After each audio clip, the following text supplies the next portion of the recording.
Greetings to you all. I am Jeremiah Burroughs, a servant and reformed minister of Christ from the 17th century.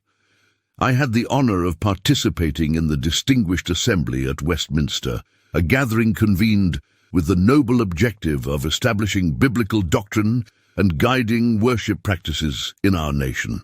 Today, I bring joyful news that Puritan Publications has undertaken the historic task of republishing my writings, presenting them in a more contemporary format for readers just like you in your day and age. Among the works they have gently edited is a wonderful book titled Gospel Peace.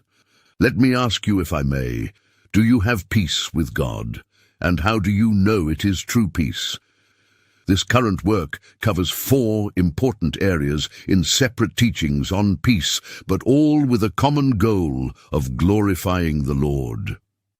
First, there are 6 sermons on Luke chapter 10, verses 5 to 6, concerning the gospel of peace sent to the sons of peace.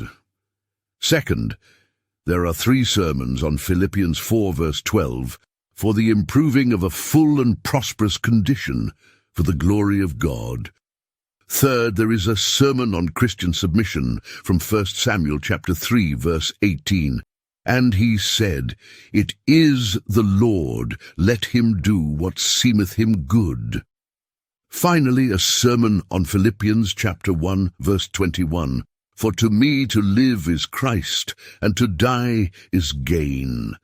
That covers the reality that Jesus Christ is a Christian's life, and that in dying, death turns to be his gain.